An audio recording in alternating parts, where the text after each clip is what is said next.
ક્યારેક જીવનમાં એવી પળ આવે છે જે આપણા દિલને ઝંઝોડી નાખે અને ભક્તિ તરફ ખેંચી જાય. ભક્તિ માત્ર એક શબ્દ નથી, એ એક અનુભવ છે, એક શક્તિ છે જે આપણને બદલી રાખે છે. આ ડિસેમ્બરમાં વડોદરાના નવલખી મેદાનમાં એક એવો મહોત્સવ આવી રહ્યો છે જે લાખો હૃદયોને એક જ ધ્વનિમાં જોડશે. શ્રી કૃષ્ણ ભક્તિની ધ્વનિમાં ભજન, કીર્તન, સંસ્કૃતિ, પ્રેરણા.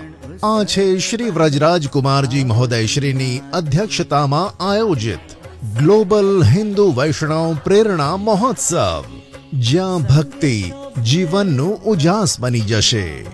સમય આવી ગયો છે હૃદય ખોલીને જોડાવાનો અને આ દિવ્ય અનુભૂતિનો ભાગ બનવાનો. મહોત્સવમાં મળીએ એકતા, સંસ્કૃતિ અને શ્રી કૃષ્ણ ભક્તિના મહા આયોજનમાં. નાથજી આવો, શ્રીનાથજી આવો રે શ્રીનાથજી.